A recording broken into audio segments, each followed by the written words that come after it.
Okay, welcome everybody to today's webinar on the future of AI in education and training.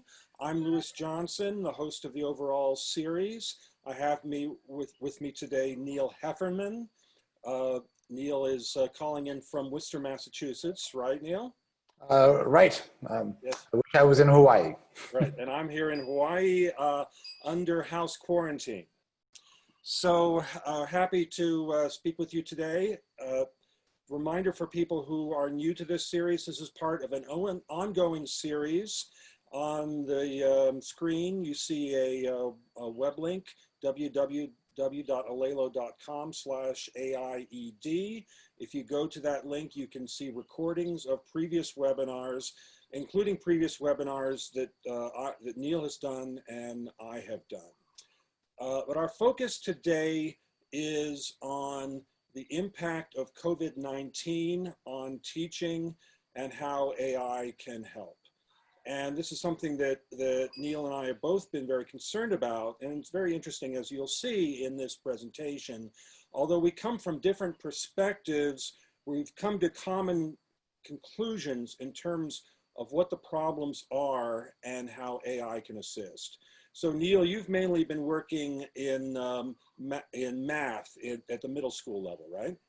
Right. We have about 500,000 kids that actually use the platform that I created called ASSISTments. And so, as you can imagine, lots of those kids are now actually doing everything online. And I guess we're in a good position to be able to be helping some of these teachers as they try to do their math homework.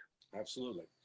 And we've been mainly focusing on higher ed, adult education, and some at the high school, middle school level, mainly focusing on world language education. And we're supporting institutions around the world, so we have very much of a global perspective on what the issues are that teachers face and how technology can support them. So Neil, already introduced yourself some, but feel free to say more about what you are and what you're doing at the WPI. Yeah, sure. So I've been a professor at WPI for almost 20 years. I'm the director of the PhD program in learning sciences and technologies. And here we actually work mostly on innovations that are of a technical nature, actually to do things in schools. And so as an academic, I've written lots of papers where we try to do learner analytic work, where we're using data from actually systems that actually log stuff as children do stuff. But we also use that platform to actually run randomized control trials. And I guess the platform, I guess I'm best known because according to the What Works Clearinghouse in the United States, I'm one of like a handful of actually proven interventions that's been shown to lead to higher state test scores. And I'm Lewis Johnson. I've been working in the area of AI in education for a number of years. Our work initially on pedagogical agents won some significant awards. And I founded Alelo about 15 years ago to really help people around the world improve their communication skills using a combination of AI and gaming technologies. And we have now over 500,000 people who have learned using our platforms, primarily people who are going overseas who need to interact with people in other countries. So our technology, as you'll see, gives people an opportunity to role play different situations and practice their communication skills in that context. So to make sure everyone is aware of the scope, the scale of the situation that we face. So over 1 billion students around the world are now affected by school closures due to COVID-19. And at the peak earlier this year, the number was 1.6 billion. And so a lot of programs had to make a sudden shift to online learning with varying degrees of success. So some programs made an immediate effort to get their lectures online as videos. And so students, instead of being in the lecture hall, they would go online and watch video recordings of their professors. And this had mixed success. Here is a quote from a student at a college in California. I like it very much. It says, "We basically have to teach ourselves. It's like paying tuition to watch YouTube videos." So, and some people, you hear talk about how, well, online learning is great because we can capture videos of the best teachers around the world. And that's true, but just capturing videos and showing videos is not enough. Learning is more than watching. Learning is doing.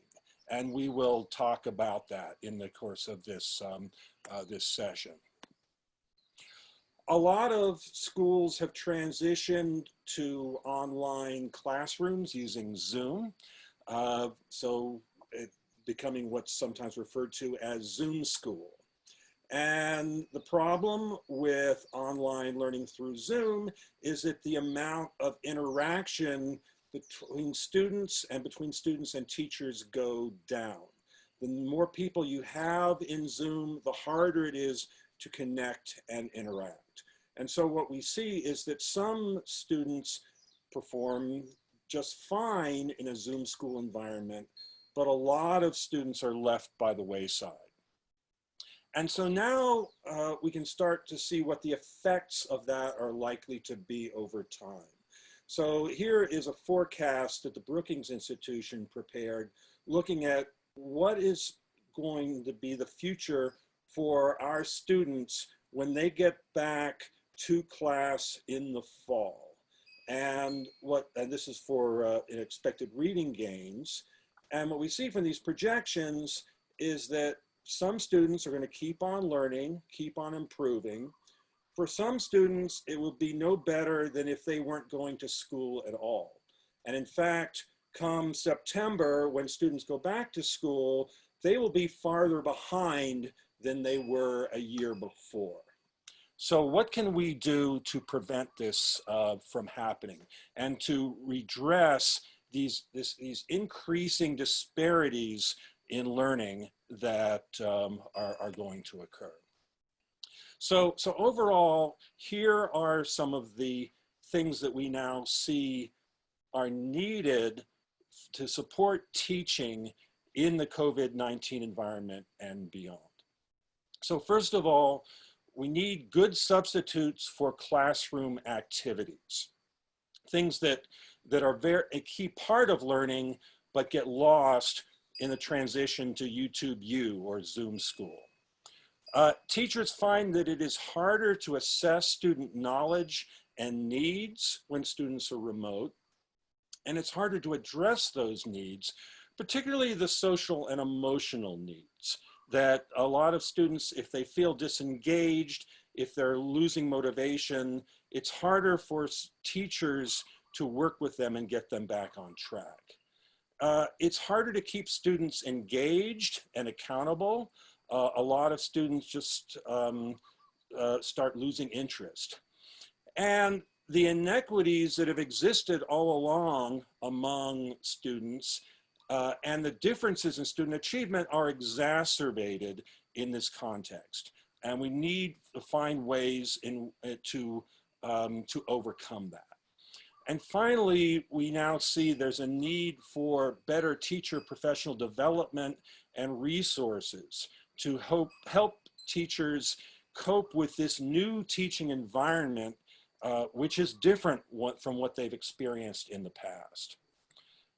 So the question we'll be talking today is, how can AI compensate for and overcome these differences? And can they do it at the necessary scale to have the impact which is needed? And as I said, this is a global problem, and we need solutions that are powerful enough to provide global solutions.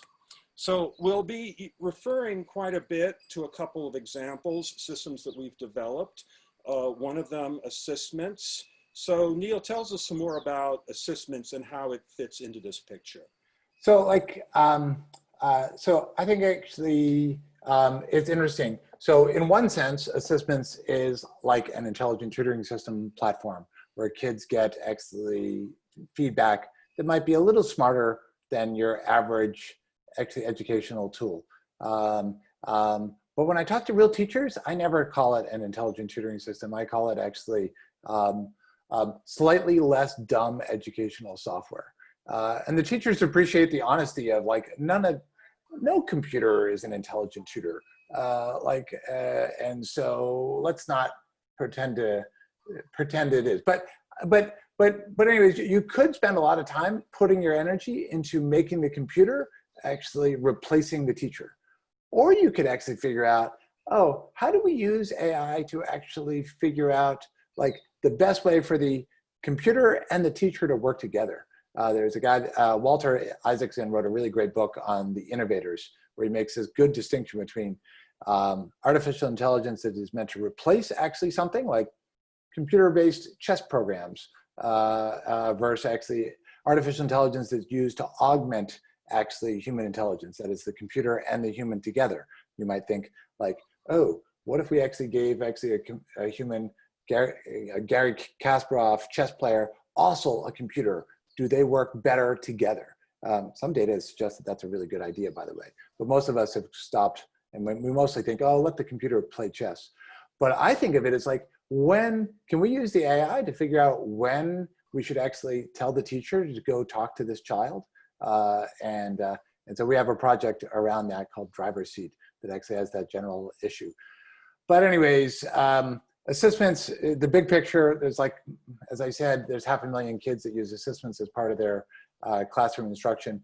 And I guess I should say, it's really the teachers. We have 17,000 teachers that assign ASSISTments homework, and they make individual decisions every day about what are they assigning.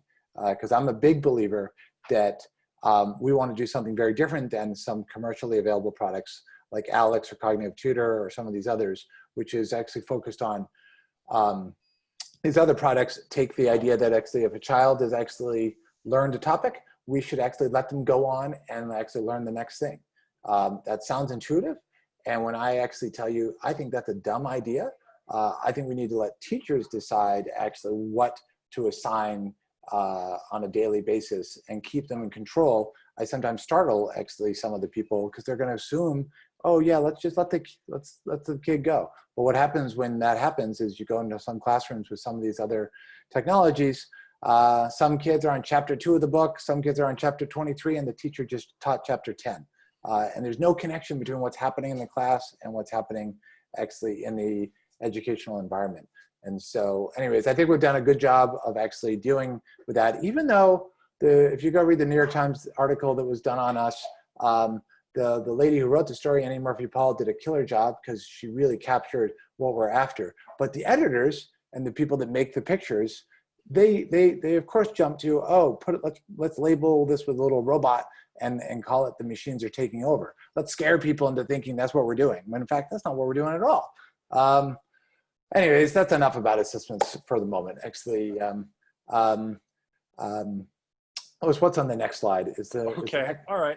And so you've gotten a lot of new interest in ASSISTments during COVID-19, right? Yeah, as you can see in this graph, actually, when March happened, we actually had so many new teachers making accounts that Google actually thought bots were making accounts, and Google started to throttle us. We have a really great Google Classroom connection, and it took us weeks, or no, days, to actually convince Google that no, they're real humans. So yeah, actually, so it makes us really happy, the 30-odd people working here at ASSISTments and at WPI on this project, we're kind of doing something that lots of teachers and kids need right now, or at least they think they need. And I think we provide a valuable service related to that. And so, yeah, as the graph shows, we'd normally expect a much smaller, normally we have like 300 teachers making an account each month, and it's gone through the roof. We'll see how that pans out in August. So a little bit of background about N-Skill, Alelo's latest platform for online learning. So this runs in the cloud, and the purpose of N-Skill is to give students opportunity to practice communication skills in realistic situations with AI avatars. And so This gives students an opportunity to practice on their own, develop confidence in speaking a foreign language. It provides personalized learning in the areas where students need help, and it provides analytics to teachers, learners, and administrators. And these analytics we're finding are increasingly important in the COVID-19 environment to help teachers keep track of what students are doing when they are practicing with the platform as a key part of the learning approach.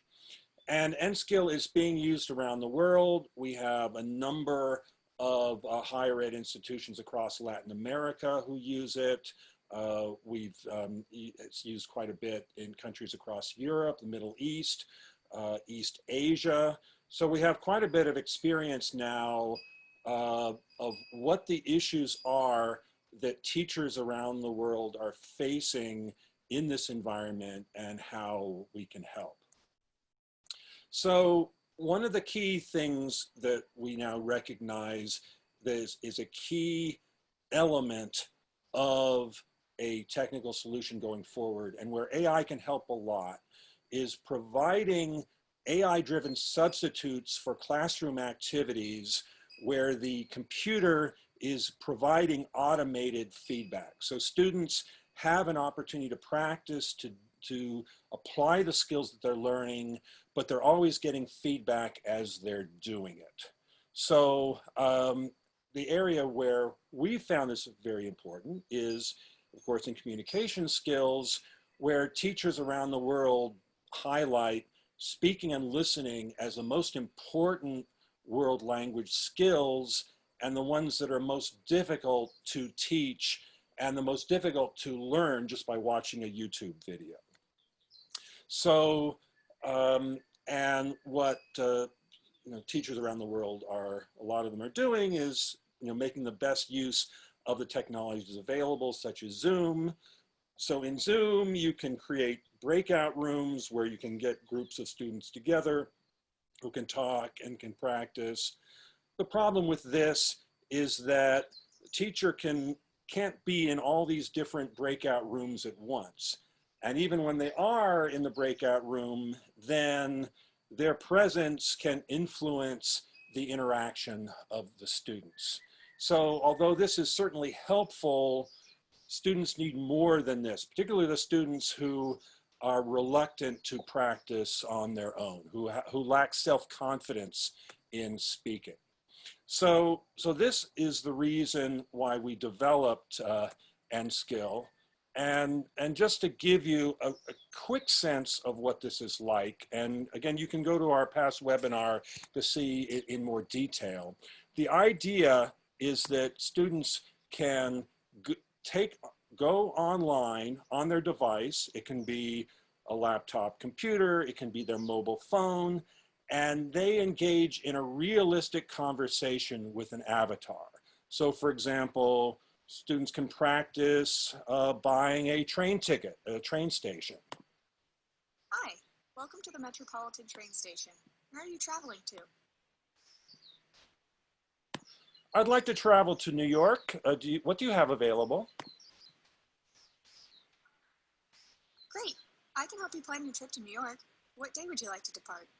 And so I can engage in a natural conversation relevant to this situation. And I'm not following a script. I'm just thinking, well, what should I say? What should I do in this situation? And then the avatar responds appropriately.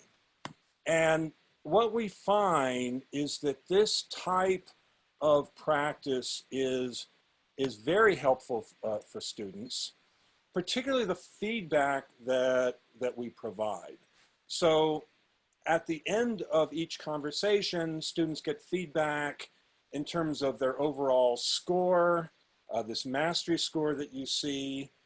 We check, were they able to meet all the objectives in the conversation? We also track the amount of time that we spent so we can make sure that the students are actually practicing and applying effort to these activities, and the number of turns per minute, conversational turns where the Avatar says something and the student responds. The higher the turns per minute, the closer the students are getting to spoken proficiency, as well as providing feedback to the particular things where the student had difficulty. And also the system automatically assigns practice exercises in the areas where the student appears to be having difficulties. So what teachers tell us is that this technology is helpful for reducing the disparities in learning performance because basically the students that need more practice are able to spend more time on their own on the platform and improve their skills. So a question came in, does this utilize a grading rubric, or does it require instructor to assess manually? So it does automatically assess learner performance, and we can track actually how students' performance improve over time. We just completed a trial in Mexico City where with the latest version of the platform, students on average, their mastery score improves 13% each time they practice one of these simulations. So we can track how it improves and also how it degrades after periods of lack of practice, which again is important in the COVID-19 environment. But Justin, to your question, we recommend coupling this with teacher assessments where the teacher can see for themselves how the student is progressing. We'll talk more about that in just a moment. But really, it's the combination of the two which is essential. So, and in a similar vein, ASSISTments provides ways for students to practice and provides feedback. It also provides ways for help the teachers track the student's progress. Neil, why don't you walk us through an example of how ASSISTments does this? Sure, and actually, before I forget, because I'm not going to show an example where we deal with open-ended questions, but one of our projects, the NSF driver seat actually project, is focusing on trying to do what like Google Smart Reply does when you're looking at your email and Google's trying to guess, do you want to say, you know, okay, or thanks, or that's great? That's called Google Smart Reply. When they're guessing, why can't actually we do this for teachers? So kids are actually answering open-ended questions. Why can't we actually help suggest ideas for teachers to say back to kids? So anyways, we've done a little bit of work in that, and that's in this, generally speaking, in the natural language processing area. Though actually all of our listeners should know, Lewis has done a lot more of natural language processing than I've done. But let's go to the next slide, Lewis, and I'm just going to show you an example of what the teacher does. And would you pause it now, Lewis? So basically, we ran a randomized control trial. This is the control condition. This is the business as usual condition. If you went to middle school, you were hopefully lucky enough to get a teacher to say, go ahead and do some homework, and then we'll tell you the answers. By the way, don't get me started on the number of teachers that don't make sure kids do eventually get told the answers. Actually, you can't learn very effectively without feedback. And I built our whole system called ASSISTments so that we could give feedback very quickly. But anyways, this is a control condition. So Miss Kelly, one of my PhD students, who actually is where we ran a study. Half the kids actually went home and did ASSISTments, but they actually, in this condition, the children actually didn't get feedback as they went, so the teacher needs to put the answers up. Let me show you what it looks like in the other condition. Can we go to the next slide? So this next slide is going to be the experimental condition. We're going to go over your homework from last night if you want to get out your sheets. A couple questions I noticed we did pretty poorly on. First question we're going to look at is this one here. 3 to the negative second times 3 to the negative 8. common wrong answer was 1 over 9 to the 10th. What's wrong with 1 over 9 to the 10th? Can we pause? Yeah. So I get super excited. 26 seconds into class in this condition, the teacher is actually talking about something that 56% of the kids got it wrong. And by the way, these problems she wrote herself. Like, I built just a dumb platform that teachers can write their own questions. They can also draw questions from our library, and some of our questions are a little bit smarter. And we have these things called skill builders that will give infinite practice on a given topic. But we also just have a dumb platform that teachers can write whatever questions they want. She wrote this question actually that had this common wrong answer, and she sees that as super valuable to realize, holy cow, half of my class who got this wrong said the exact same wrong answer, and only 75% of them got it right to begin with. And so that's a teachable moment. And so we get excited about that. We think, you sometimes hear people talking about, oh, hey, we have some web-based system and teachers get reports. And then they often find teachers don't really look at their reports. And I actually I ask myself more rhetorically, well, do the teacher have any role in deciding what is going on? Like, can they make their own questions? We've found teachers have huge compliance rates of looking at the reports, but that's because they actually had a role in deciding what they wanted to ask teachers. So somehow I think that's an important bit. Maybe that's enough for now, Louis, on this topic. All right. So I'll give you a little bit more detail of the kind of analytics that we are now providing to teachers in N-Skill, similar vein. So again, we're trying to encourage students to practice these activities multiple times. And this, by the way, is not intuitive for a lot of students and even some teachers, that people think, okay, I finished this exercise, I'm moving on. But the whole point of N-Skill is you can practice these conversations again and again until you get more comfortable with it. You can try saying different things, see how the avatar responds. And so our analytics show, okay, did they do it just one time, or did they do it multiple times? When did they do it? Did they complete all the objectives? And teachers can also see how the mastery score and other statistics change after repeated attempts.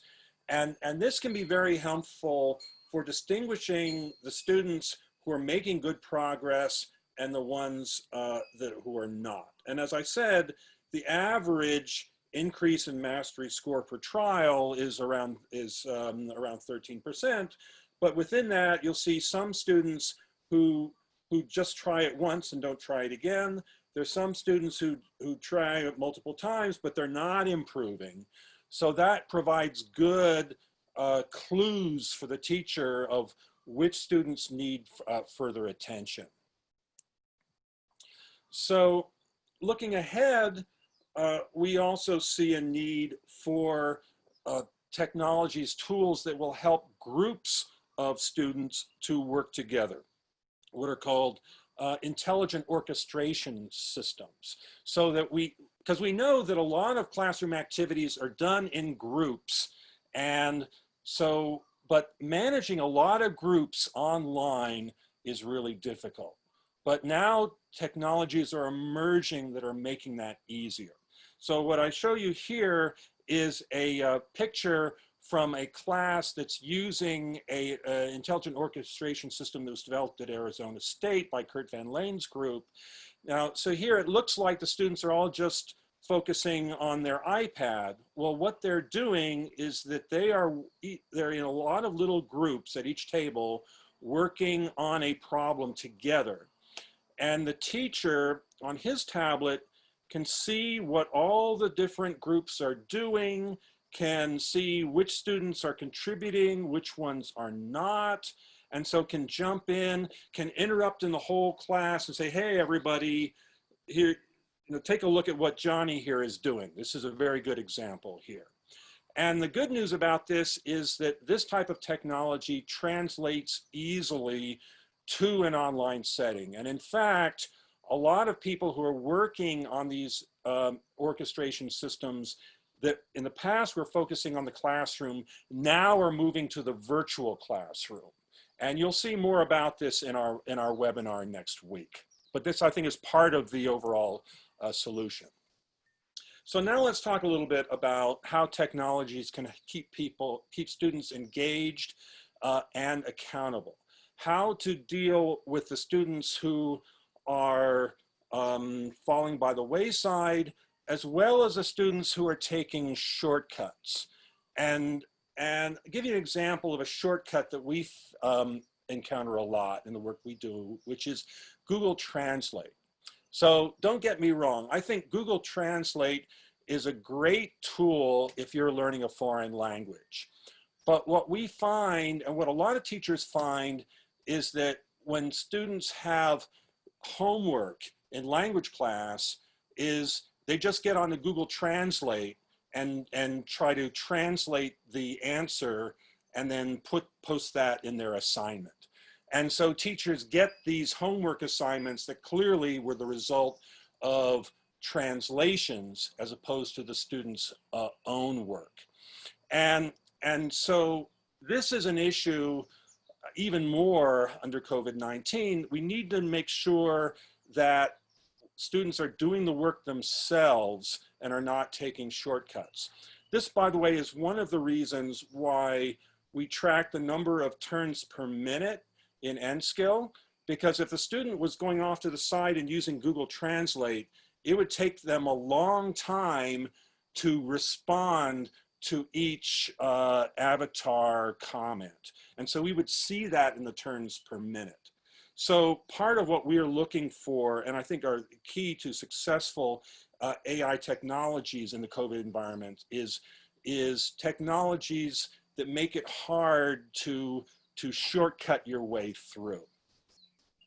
One way of avoiding shortcuts, or to know that students are doing their own work, is to have them demonstrate that they actually have mastered the skill. So here are a couple of videos from a college in Mexico that has been using N-Skill English.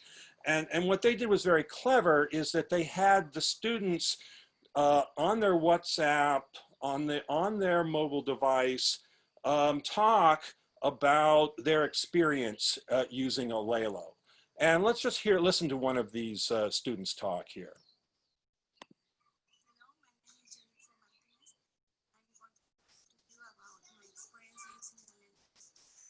I started using Olelo like 3 months ago when the teacher told us to use it. Olelo is a platform where you can. So you can see she's doing pretty well here. She's got good proficiency. Yeah, the sound is a little bit low. I'm sorry about that. But she is she's able to speak on her own about her experiences.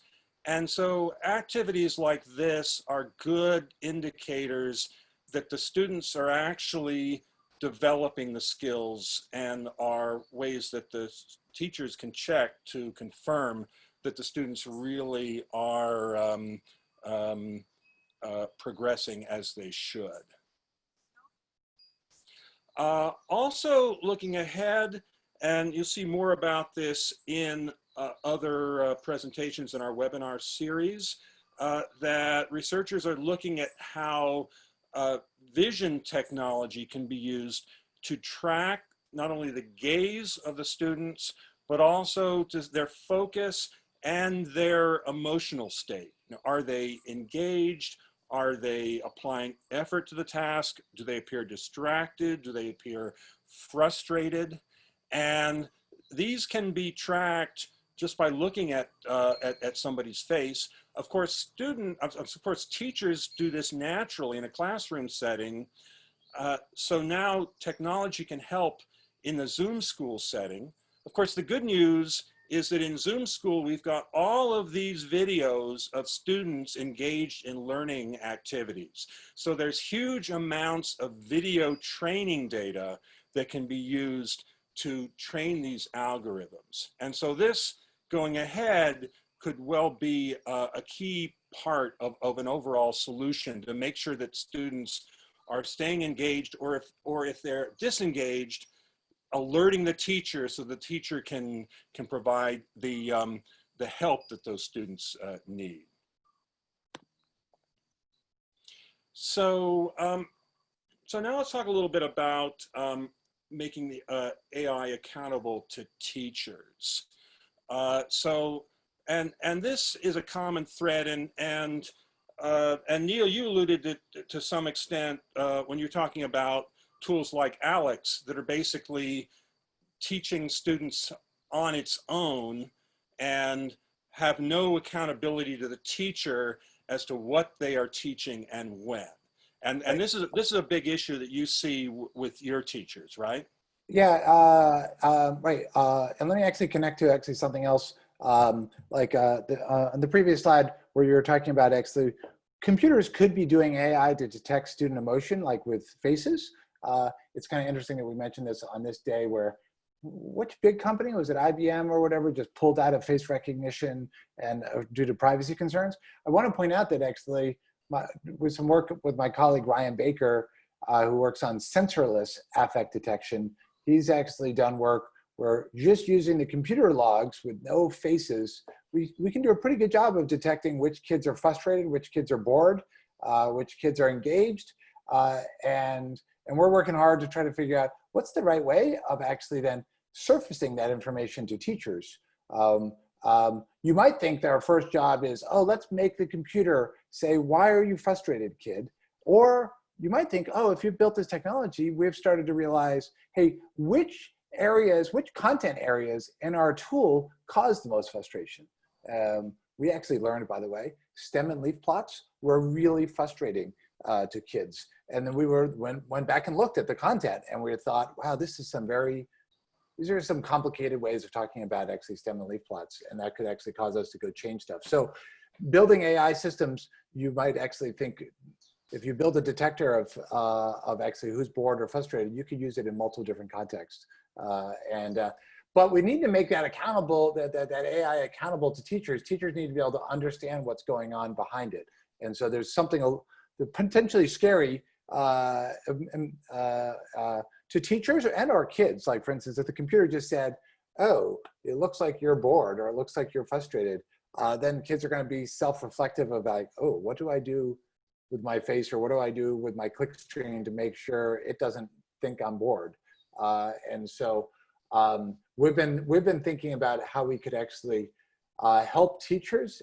So in this project called Driver Seat, we actually have a bunch of teachers. Well, I think there's like 17 teachers this summer that actually are sitting down, looking at the full click stream of what kids did, and then actually saying, what message do I want to send to a kid? Actually, so they're looking at honest to God clickstream data, and then we want to do AI to try to actually guess for other teachers, for new kids, hey, you might want to say this same message, like, hey, it looks like you found this really hard. Maybe you should come see me after school, or come to my Zoom link. What is the equivalent in our COVID actually accountability area? But actually, and just as we're thinking about actually the AI and accountability, I just want to bring up the fairness element. We've been doing a little bit of work of using these natural language processing techniques, but also checking to make sure they're fair. Some people might be aware of, actually, there's this great paper by a researcher named Adam Kalai at Microsoft Research on, the title is Man is to Computer Programmer as Woman is to Housewife. And like, how does some AI system have such biases that it generates stuff like that? Well, it turns out that's coming out of actually these things called word embeddings produced by like things like training up on Google News to actually do this. And so we got to figure out how to make sure that whatever technology we build, it is actually fair to kids. I'm proud to say that my PhD students have started doing that before we've even released a product. We've gone and checked to make sure we're not going to be biased towards actually one group or the other, even though we're taking advantage of some of these technology tools. Yeah, that's right. And as I see it, a key part of addressing these issues is looking at the data that's underlying the AI. So this as I see, is a key to making sure that the AI is fair and unbiased, and also providing accountability to teachers. So in our approach in developing N-Skill, we use an iterative, data-driven approach where the functionality of the system is really driven by the actual data that we collect about students, what they do right, where they have difficulties. And so the system is as much a data collection tool as a learning tool. And so part of the challenge here is making sure that that the data is is a fair data set, that we are collecting data from students who are representative of the population that we are addressing. This is, of course, a big concern of ours in N-Skill, because we're supporting students around the world, and we want to make sure that we're not biased to one particular group or nationality or another. But this data also can provide accountability to teachers. What we find is that when, and this related to the question earlier on about automated assessment in N-Skill. So teachers would like to know, well, I'd like to hear for myself how the students are doing. And we can readily provide that. As students are using our platform, we are collecting samples of their speech all the time. And so this can provide insight to teachers of why it is that students are having particular difficulties, and also can help this, give the teachers confidence that the assessments are valid. So here are just some examples of some of the data that we collect. So in this particular, so from different exercises, and so one on the left is the student is asked, ask Ken how many bedrooms the apartment has. So this is a type of question that poses a lot of difficulties with intermediate level English learners. And you see that from some of the transcripts of the responses. So students might say, how many bedrooms the apartment has, or how many bedrooms has the apartment. And actually, looking at these responses, we can detect, see common patterns of language errors that different native speakers around the world make. But we also have the actual speech recordings. So if a teacher wants to actually listen and make their own judgment of how well the student is performing, it can do so. This, by the way, would guard against the issue that sometimes that has been raised to us, which is, how do you know that the parents aren't doing the exercise for the kids? Well, if you can actually hear the person speaking, you're going to catch that right away. So these are ways to help make sure that the AI is not being fooled by the students or by their parents. So we talked a little bit about overcoming inequities, and we'll talk about that more in next week's webinar. But I'll just say a couple of things from our experience that we found very important. One is to get the technology onto the devices that students actually use. So for us, a big game changer was getting N-Skill onto mobile phones. That way, even though many students around the world do not have access to computers, many more of them have access to phones. And so that is a common technology resource that expands accessibility. And then also, as I indicated, providing analytics, providing dashboards to teachers can help teachers identify which are the students who are having trouble, can focus attention on them to help bring them forward to reduce the disparity in performance within a class. Neil, what are things that you guys have been doing to help address this inequity issue? Yeah, so so when we actually had our big, huge study in the state of Maine that got us in the What Works Clearinghouse, we, at that time, actually, the governor of Maine gave away laptops to every 7th and 8th grader in the state. And so they closed the digital divide from a hardware perspective, but they didn't actually close the digital divide in terms of internet access. So we built into ASSISTments an ability for kids to be able to download their assignments, put them on essentially the state assigned laptop, and be able to, the next time that they're at an internet hotspot, be able to actually have the results go back up and be uploaded.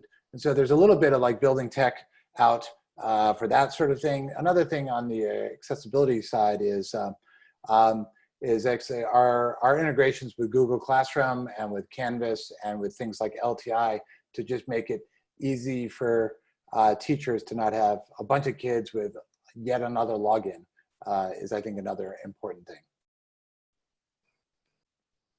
So finally, let's talk a little bit about professional development.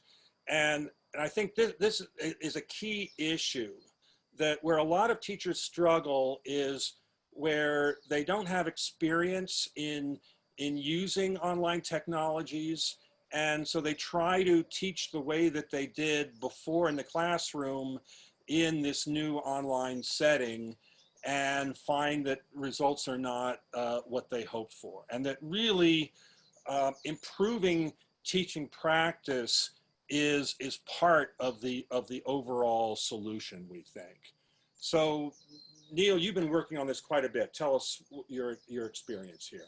Yeah, so Stemberger, Hu, and Cooper did this really nice meta-analysis where they analyzed 26 different studies of actually K-12 intelligent tutoring systems in mathematics, and including some of the systems like ALEX were in that analysis. ASSISTments was not in that analysis. And what they, can we go to the next slide? I think I have a quote from them in the next slide.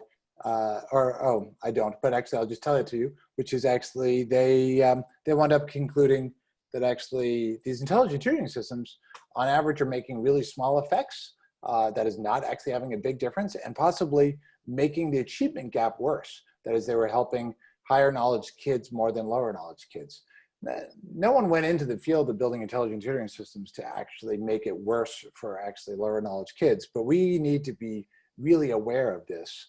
I'm actually really happy that Christina Heffernan and I, who created ASSISTments actually and give it away for free, were able to actually start closing achievement gaps. So the big thing that came out of this, and this is the paper that actually was the definitive analysis of the study in Maine, where we basically found 3 main findings. One is teachers changed their practice.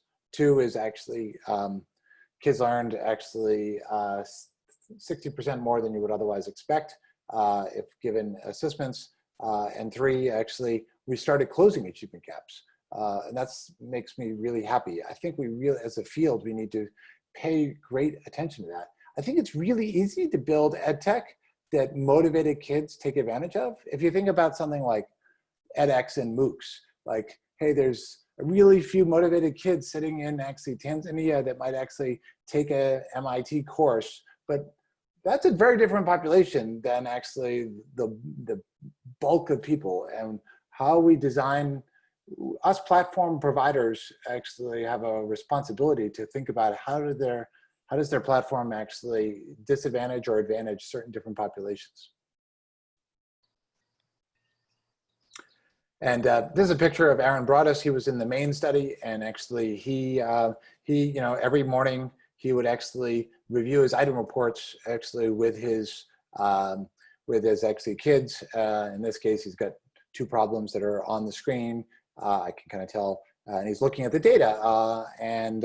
What they found in the study in the state of Maine by sending in observers into classrooms and looking into classrooms and actually asking teachers about their practices, we actually, teachers still go over homework. You might think they shouldn't, right? Like, hey, the computer already gave them feedback, but the teachers find, no, they still want to talk about actually things that went wrong. And I think their decision is a really good idea, in that actually the stuff that was really hard, we should surface.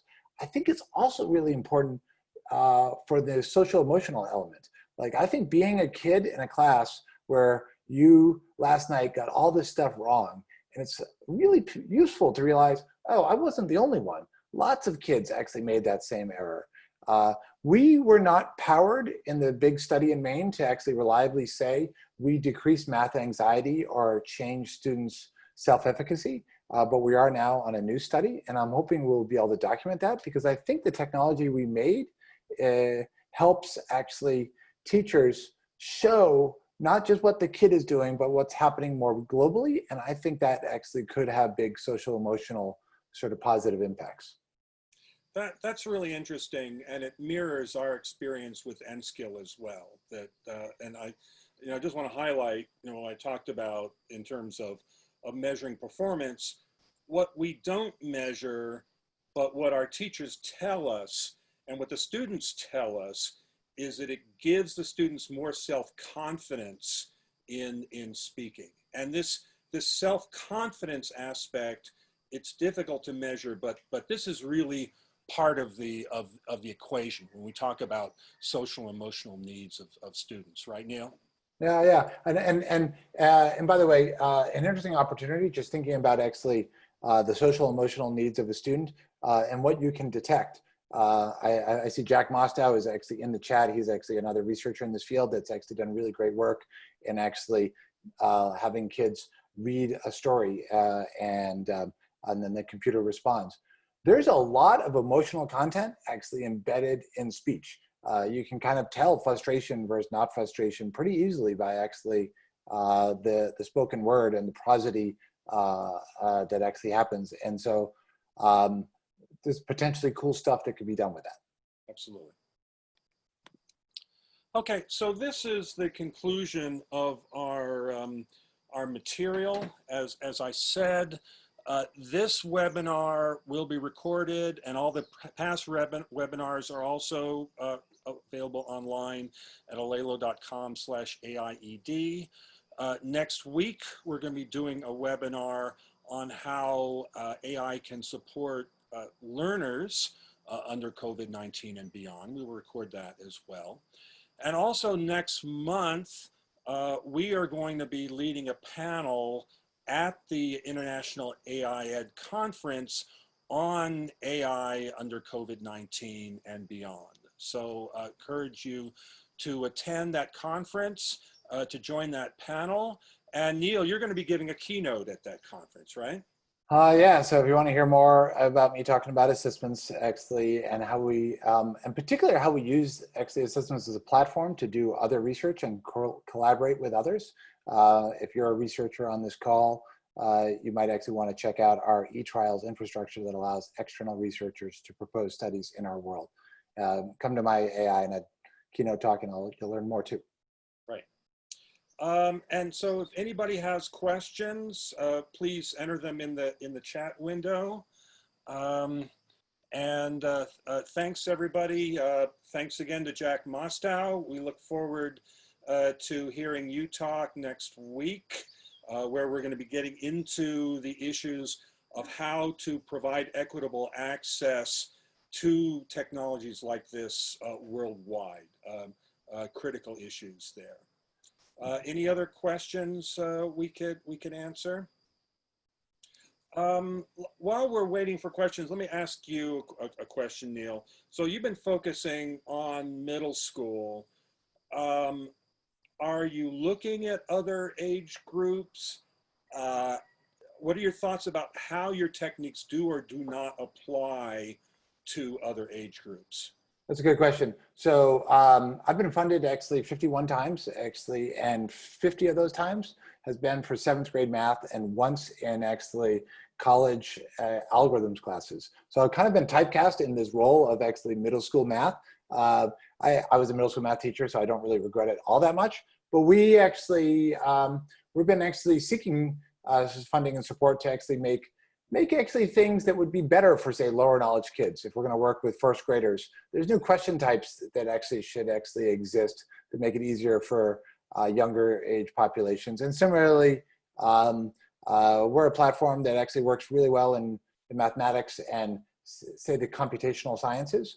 We have a lot of teachers, I shouldn't say a lot, a tiny number of teachers have actually written all this chemistry and physics content, and yet we haven't done any grantsmanship around that.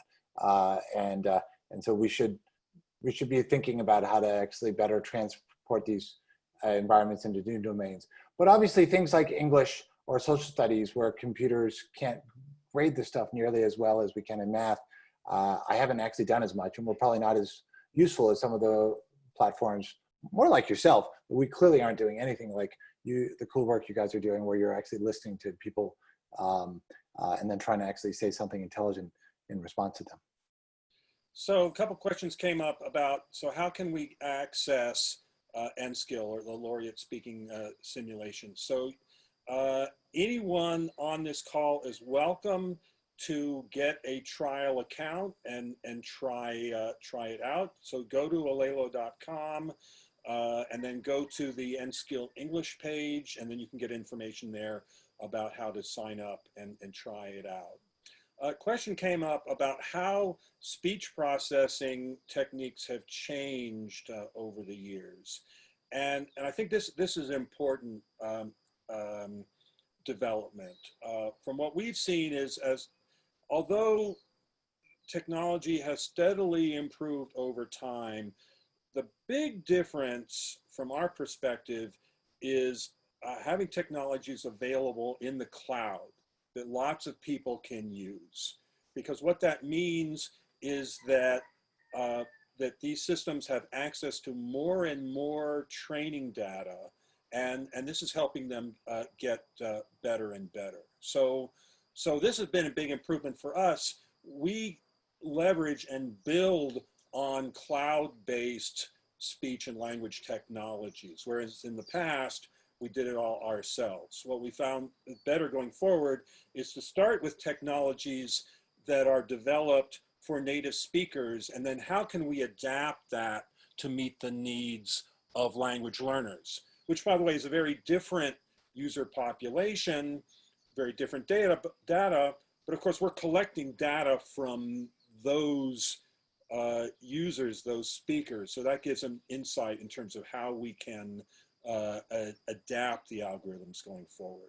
But I think, you know, going forward, there are a lot of AI resources available in the cloud now, and taking advantage of those, I think, is key to success. Also, cloud-based web services. You know, we use Amazon Web Services to capture all the data, so that solves a lot of the issues of, well, how do we manage all this data? Well, that becomes much easier for us at this point. Let's see. Okay, well, I think that covers it in terms of questions. You have our email addresses on the screen, so feel free to write to us if you have further questions. And so thank you all for attending. This has been a lot of fun. Thank you, Neil. It's always good to talk with you and have good conversation about these topics. Excellent. I look forward to actually coming next week. I didn't realize you have Jack Mostow. That will be really great. Absolutely. Very good. Okay, I'll sign off for now. Bye-bye.